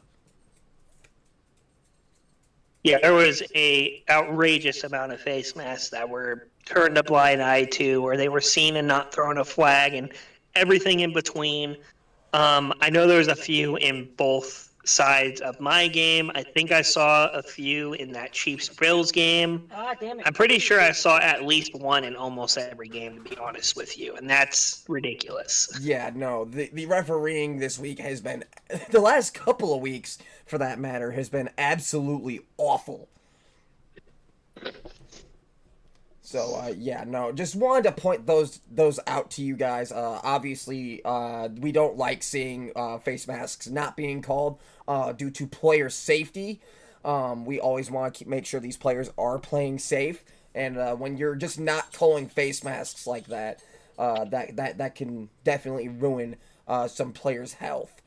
Moving on from a ref ball of the week, though, guys, we have quite the interesting player here for player spotlight this week. So, guys, welcome to the player spotlight. Where this week we are discussing Taysom Hill. Obviously, just want to start out with this. Obviously, Taysom Hill is kind of a guy who's been a Swiss Army knife for his entire career. He was drafted as a quarterback, became a tight end, and then kind of just plays wherever the fuck he wants to play at this Yeah, point. they asked him The what joke position me he and my plays. co- He said yes. And let's be honest, Tame, if you watch him play football, he plays all the positions he wants to play. He plays well, so Yeah, we he can't does. really argue with him. His full name is Taysom Sean Hill. That's quite a name, I'd say. He is obviously a football utility player, is what they call him on Wikipedia, which is correct to use for sure. Hill is actually a designated tight end, having been designated as a quarterback for the first five and the seventh year of his career, and tight end in his sixth year. Hill's array of utilization has earned him a reputation as a unique player in the NFL due to his versatility. He is known as the human Swiss Army knife by Saints media. And that is as fucking badass as a name as I've heard in my generation, anyways. I have, yeah, I can agree. Taysom Hill is 6'2", 221 pounds. He is 34 years old. Damn. He is out of BYU. I mean, as a quarterback, he hasn't been good, so that stereotype's not beaten. But he's probably one of the best BYU players in the league right now. So there's that at least. Definitely. He was undrafted out of the 2017 draft, which is insane to think about. Also, here's something I don't know if you even know this, Tame. He was actually originally picked up by Green Bay in 2017. I did not know that, as a matter of fact. He was picked up as the offseason and or practice squad member for Green Bay in 2017. They dropped him before the 2017 season. The Saints picked him up, and the rest is history. So one of the few times Green Bay has kind of fumbled on a pretty good fucking player. Definitely. We're here to hear about. He actually has an NFL record for most single-season touchdowns without a turnover by a quarterback with 7, and that was in 2019. Interesting. Yeah, I definitely did not know that. Obviously, he played football at BYU for college. He was signed by Green Bay as an undrafted free agent following the 2017 draft. The Packers waived him following the preseason. He then signed with the Saints practice squad before being elevated to active roster by the end of his rookie year, with Hill being a regular on special team units by the end of his rookie season. During the 2018 offseason, his role in the team's offense expanded, and he began to play other positions such as running back, tight end, wide receiver, kick returner, and tackler on every basically, punt/kick return. He has maintained similar roles on offense and special teams throughout his career, including the Saints' primary gunner. Hill was born and raised in Pocatello, Idaho, where he lettered in football, basketball, track, and track. So he's a three sport athlete in high school, and graduated in 2009. As a senior, he threw 2,269 yards, 18 touchdowns, rushed for 1,491 yards and 24 touchdowns, and earned All Idaho Player of the Year, Idaho Gatorade High School Player of the Year, First Team All State selection, and All Region and All Conference Player of the Year accolades. He holds the school single season and career records for total offense. So everyone kind of knew he was going to be a Swiss Army knife from the start by the sounds of it. In track, Hill competed in the 200-meter and long jump as a sophomore at the 2007 5A District 4, 5, and 6 regional meet. He recorded a personal best 22.5 seconds in the 200-meter run, placing third and ran the fourth leg on the 4x200 relay squad, helping the Rams, kind of funny that he was on a Rams team, with 1:31:41 as the time and a first place finish. As a senior, he won the long jump event at the 2009 F5A regional meet with a mark of 6.85, which is 22 feet. That's fucking quite insane there, if you ask me. Coming out of high school, Hill had multiple offers from programs in the West, including University of Arizona, Boise State University, Oregon State University, Washington State, University of Utah, Stanford University, and Brigham Young University. Heavily recruited by his head coach, Jim Harbaugh, who we all know him where he's at now, by the way. Hill had originally committed to Stanford out of high school, but after returning from his LDS church mission, he enrolled in January at BYU after learning Stanford did not allow incoming freshmen to join the team until June. As a freshman in 2012, Hill was number 2 on the quarterback depth chart. He was initially brought in for special packages to utilize his athleticism in short yardage situations. His first pass as a college player was an 18-yard touchdown against Washington State in the Cougars season opener. Hill played in 6 games in 2012, starting and winning 2 games near midseason before suffering a season-ending knee injury in the closing seconds of a victory over Utah State. He was named the Cougars' full-time starter for the 2013 season after a rough 19-16 loss in the season opener to Virginia. He bounced back the following week against Texas with a 259-yard, 3-touchdown performance in a 40-21 win. Hill also recorded 417 passing yards and 4 touchdowns and added 149 rushing for a 47-46 victory over Houston. In 2014, Hill started the season well and led the team to a 4-0 record before suffering a fractured leg against Utah State on October 3rd, ending his season. Injury again struck Hill at the start of the 2015 season when he suffered a Lindsfrank fracture during the Cougars' opening game against Nebraska. After the game, BYU head coach announced that the injury would cost Hill the rest of the season. As a result, Hill was granted a medical redshirt in 2015, making him eligible to return for 2016.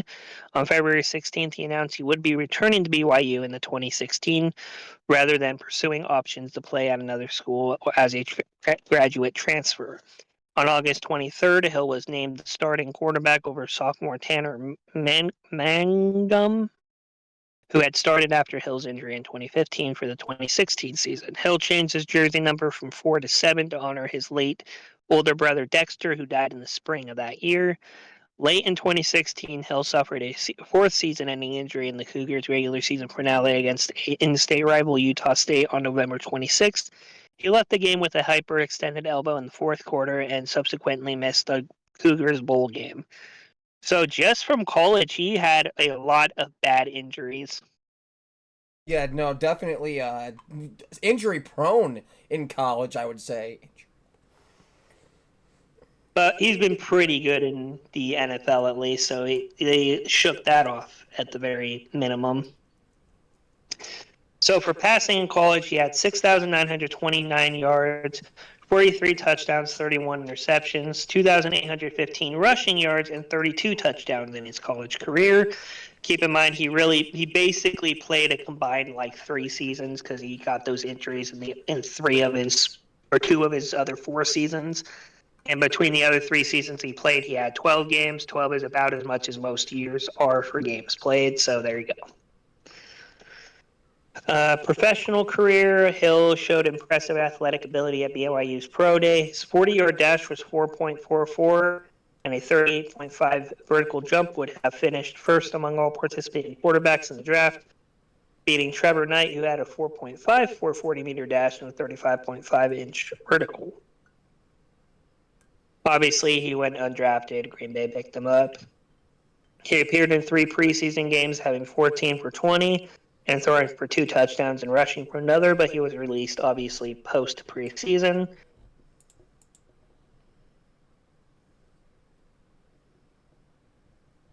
He was promoted to the active roster on December 3rd and appeared in a total of 12 special teams plays against the Carolina Panthers in his NFL debut.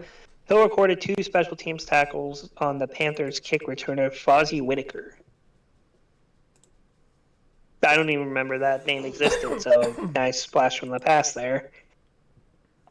Hill was listed as a third-string quarterback to start the 2018 season, but he used his variety of positions throughout the same season, including their primary kick returner. During Week 2 against the Cleveland Browns on September 16th, he returned the first kick 47 yards in the Saints' win on that week. He finished... I think he finished the year with a overtime loss against the Rams, which he obviously played in that one. In the 2019 season, they're not really showing many of his end of year stats. So I'm just gonna say he had a good 541st career touchdown pass through by Drew Brees to him. So pretty wild there.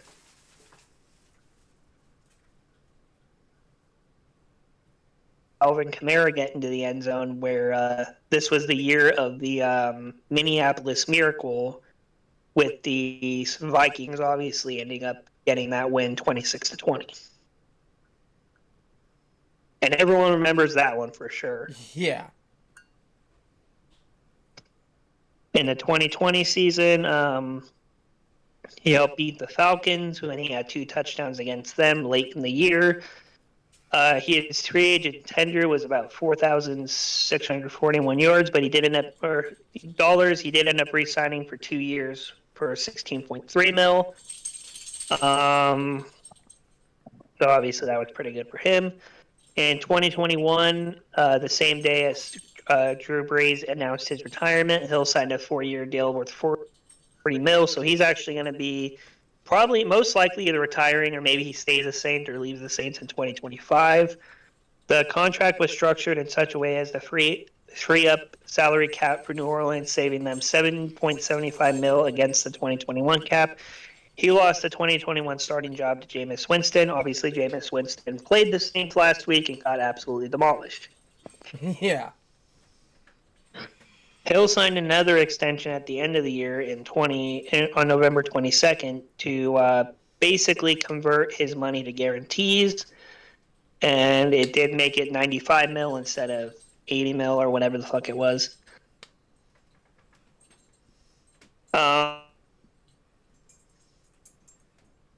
Basically a little bit of everything.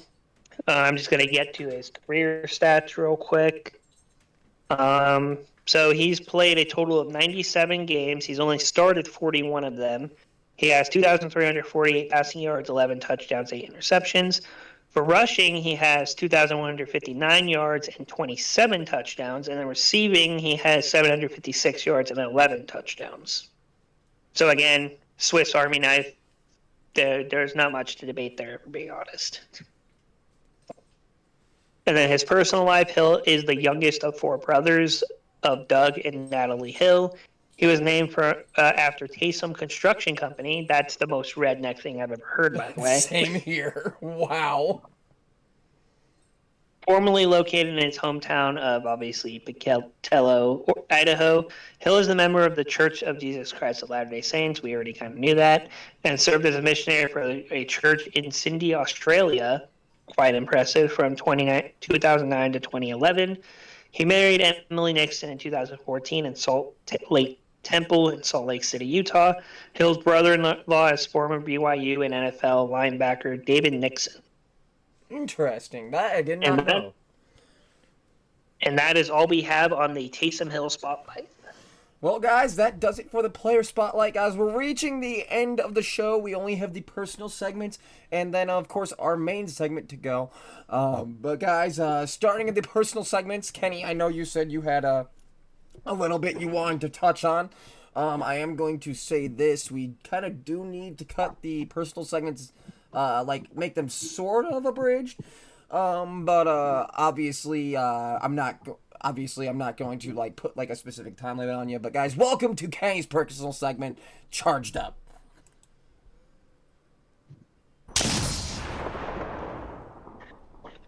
Hey, I'm going to take a sip of coffee real quick, so give me just a second. Okay, Bengals fans. Believe it or not, Tame, this is not about anything that they might have said about us, or really it's about what they said about to me that I wouldn't understand. They said I would not understand if a defense let down my quarterback. That pisses me off to a very big degree. You know exactly why that pisses me off too. Yeah, no, your defense laying down your quarterback all too well. Yeah, last time I checked, basically every one-score game that Herbert's lost, he literally drives down the field, gets a score, and his defense can't stop the other team from scoring no matter how much time is left on the clock. And so, yeah, I get all too well how that feels like. It sucks ass, but that's the thing. Replace Burrow and Chase with Herbert and Allen, and that can basically be copy-pasted throughout the last 3 years. 4 years, really, but you know what I mean. So, I just don't get how that logic's out. That would be like me if I was another fan base telling you don't understand what it's like to not have a quarterback when you're with the Bears. It's equivalent to that kind of level of stupidity. Or good ownership, or whatever the case may be, because the Bears have a lot of problems. The Chargers have similar problems, just not to the same degree, as they typically have the quarterback, but not the right coach, or the defense is always hurt, or the defense is never good, or whatever the case may be. I'm also just going to say but this the real Bengals, quick. Fuck you, Spanos. Fuck you, Spanos. Yeah, fuck you, Spanos. So, yeah, Bengals, fan base. I know all too well how much that sucks. You have to remember, this is one of those games, Tame knows as much as I do. If this was Brandon Staley coaching, we would have lost that game. We would have lost it probably in the last 5 seconds of the game, because his defense is always playing off no matter what the situation is, or he's stupid and calls a timeout. Do I think Zach Taylor should be fired? Probably. Do I think your DC needs to be fired? Yes. But guess what? Again, I've been there, done that. I have the hat, the shirt, the gift card, the coffee mug, the shoes, the pants. I have every type of merchandise you can possibly have for a defense letting down their quarterback. It was Phillip Rivers' era that happened all the time too. Since I've started watching football, we've had quite a few of those situations.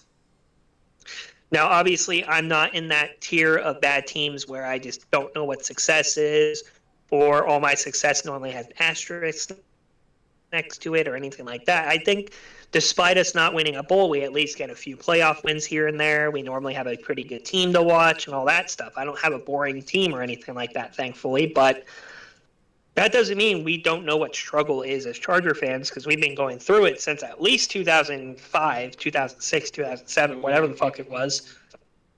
And I think it's safe to say that Harbaugh might have finally broken that.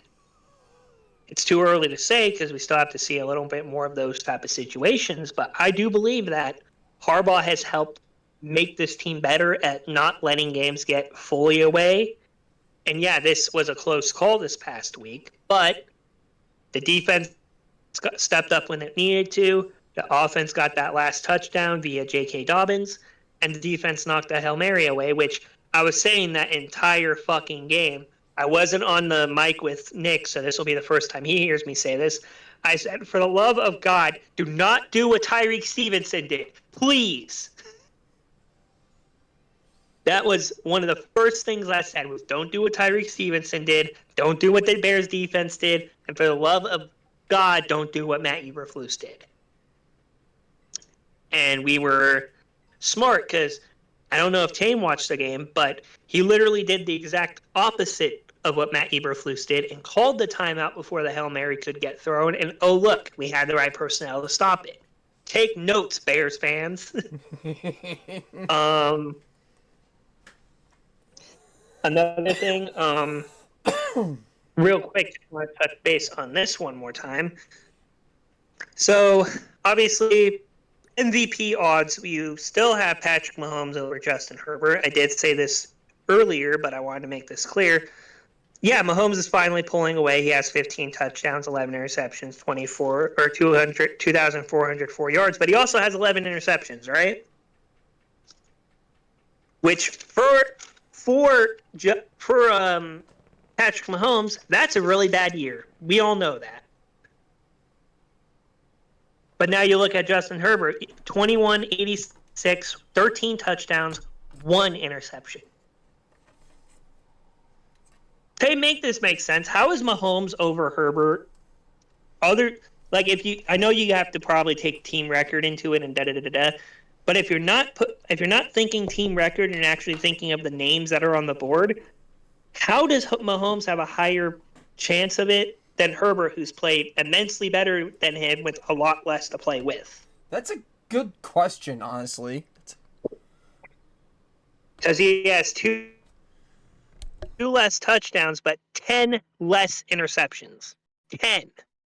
So by the logic of these analysis that think they know everything, does that mean a guy like Anthony Richardson or even Will Levis can be considered? Because they have, roughly the same fucking stat line as Mahomes does, minus the yards. Is that what we're basing it off of at this point? Is, your team's 9-1, so you have to be in the MVP conversation instead of, well, he has 11 interceptions, I have 1, so me being below him is bullshit. Now, we all know Herbert's not a drama queen. He's not a guy that's going to do any of that because, he loves the game of football and he keeps his mouth shut and plays the fucking game. But if this was Patrick Mahomes last year who got that penalty called that cost him the game, damn well he was a little bitch about that all week. Damn well that's what he was doing. See, but if Mahomes blows up, the Chiefs fan base is like, oh no, my glorious king. We can't fail Patrick Mahomes. No, it's okay. But yeah, if any other quarterback does it, wow, he's unprofessional. He shouldn't be in the NFL. Also, Chiefs fans, this underdog bullshit needs to stop. It needs to. You haven't been underdog since the first time you made the playoff with Mahomes. You were last an underdog in that first Super Bowl against the 49ers. You're no longer an underdog.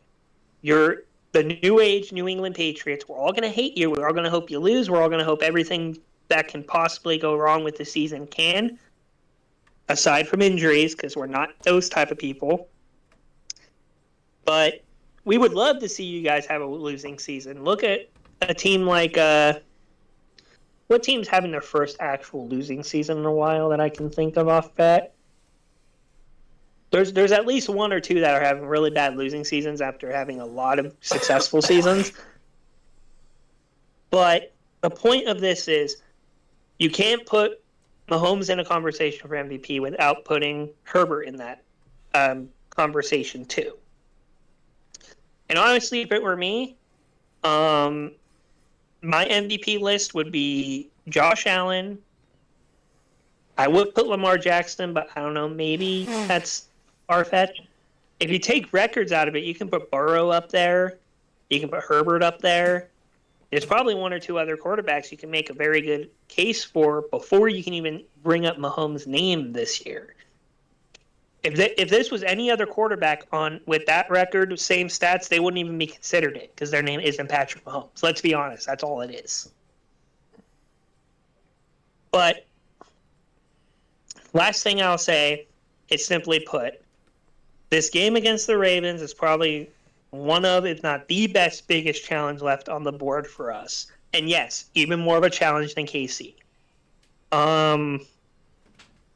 This is one of those teams that if we can stop Lamar and Henry and we can get ahead of them early, we got to keep our foots on their necks. If we win this one, I feel like we can beat Atlanta after what the Broncos did to them. And I think we have a good chance at beating Mahomes, too. I really do. Because I don't know if you all remember, but week 2, we only lost by 7, and that was without both our tackles, no Joey Bosa, no Derwin James, and a hobbled Justin Herbert. None of those things is going to be the case this time. So if I'm you Chiefs fans, I'd be worried because we have a better track record in Arrowhead, and that's where we'll be this time. Home field advantage don't matter.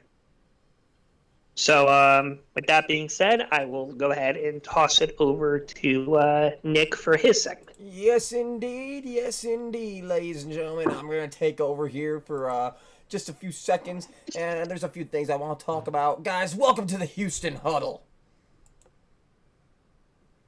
Houston, we have a problem. And I hate having to say this, but yet again, Houston, we do indeed have a fucking problem, and it's the passing game. I don't know what it is. I was hoping that Nico Collins coming back this week would sort of be the key to unlocking our passing game again, but for some reason, it hasn't. Our offense has continued to consist of nothing but Joe Mixon, and it's really starting to get painful. I don't get me wrong, this is not to say I am losing my faith in Nico Collins, nor this team in general. I do believe that we are a good team. I just believe that we have some minor issues that we really need to work out, especially considering we are supposed to be a playoff contender. Not only a playoff contender, though, but we are expected to make it deep into the playoffs. But with the way we have been playing on offense, I just don't know that that will be the case. I would like to assume that we can, because I know this team has the talent to do so. But obviously, C.J. Stroud has not looked like himself since that Week 7 loss to the Green Bay Packers. Again, I don't know what it is, but we need to get the passing game back online. With that said, though, and I sort of touched on this already, Joe Mixon, on the other hand, looks great. Our ground game looks unstoppable. Aside from, Derrick Henry and Saquon Barkley, I do believe that Joe Mixon is like 3rd or 4th in rushing yards, and the man is continuing to shred defenses and put up huge stat lines, at least as far as his personal stat line goes. Obviously, we did get the win this week against a hobbling Cowboys team, and we very much do have another winnable game coming up here against the Tennessee Titans. But obviously we just need to get the offense back online at full power, at full strength. And it's really just going to be a struggle. I hate seeing CJ out there just looking completely lost. But like I said, I may end up benching him this week. It all depends on how I feel about the matchup against Tennessee. But that's all I really got from my segment. I really don't have anything to dig into the Bears with. You guys have already lost to Green Bay for the 11th consecutive time, so there's nothing really that I even need to say anymore. Why continue to make you feel dead inside when your team does that to you once a week? So guys, that does it for the Houston Huddle. That brings us to our main segment, our final segment, our closing segment, the segment the show is named after, guys. Welcome to Fuck Up of the Week. It was at this moment that he knew he fucked up.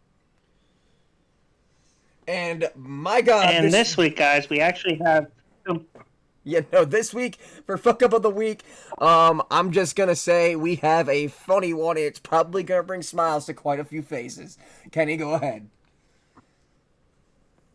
So I know I was just got done absolutely roasting this fan base just like 5 minutes ago, but I am going to have to say that Joe Burrow is being let down by basically the entire coaching staff, the entire front office, most of his teammates. Everyone's kind of letting him down.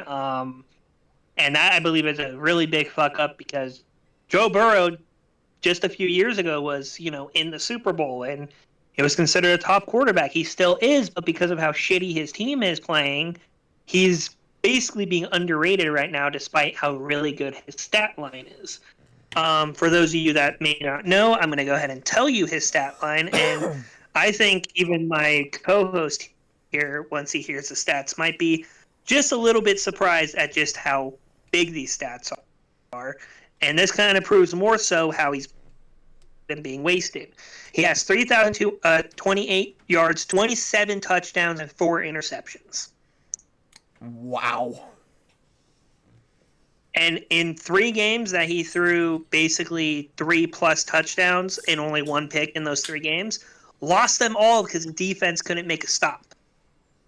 And yes, again, I do understand it, but it makes me feel for him even more because I know what it's like. And it definitely sucks. Now, how do y'all fix it? First, you fire DC because the guy's an absolute buffoon. You might as well put him with Staley, put him with Matt Eberflus. They can make a 33rd team that just gets their ass kicked every week. I don't give a fuck. That's where he would go. As far as Zach Taylor, maybe you have to fire Zach Taylor too. I think he might get one more year. I think as long as Burrow backs him, they're not going to get rid of him. But as soon as Burrow turns on him, I think he's gone. If I was the Bengals, I would fire him.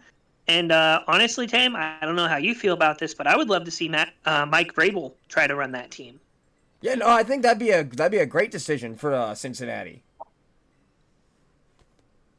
But yeah, that is by the way, guys, just so you know, the runner-up for fuck up of the week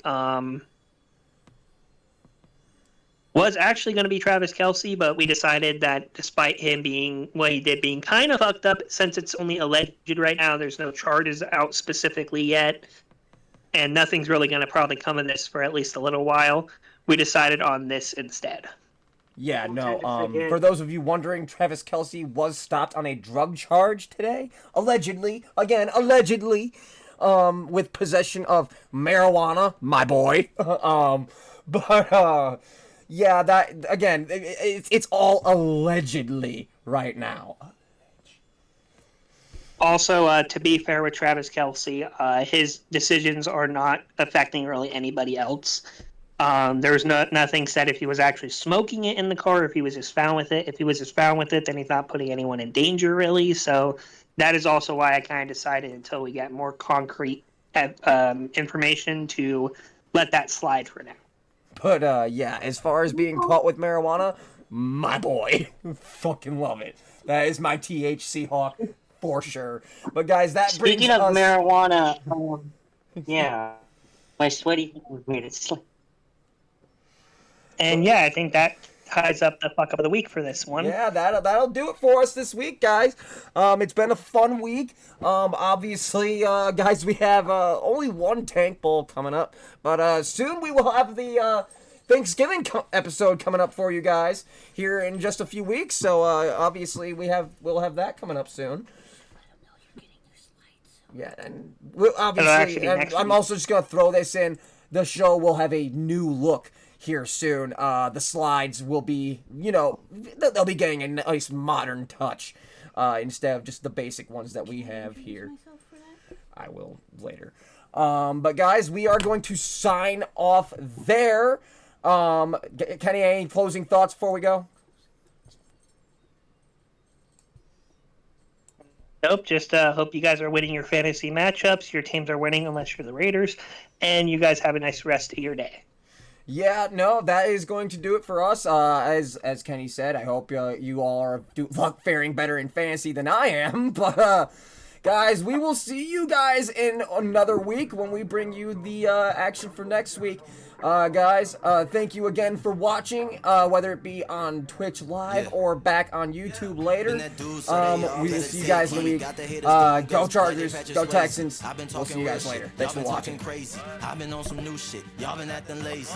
I've been it, so my words are gon' make it float. I'm like dry ice mixed with alcohol in a bowl. Or below zero winter, go and grab a coat. What else can I say? The kid is just too cold. Never told a fib, was born just too bold. Never had to fold, but did break the mold. And as the story's told, if you didn't know, I'm running up the scope. This is DMO. Can you hear me? There's some of been minds, man, they better fear me. They need glasses, they can't see it clearly. I don't chase the money, it just like to come near me. Yearly, truly, my life is a movie. Took her on a date once, now she tryna groove me. I'm really that guy, they gon' have to sue me. Then had the juice, time to mix it like a smoothie. Groovy, they asked me how I get up, I told them had to start down. Found me some real ones, now I got a crew now. Met a loyal girl, 4 years later, that's my boo wow. And now I'm out here giving new sounds like boom pow.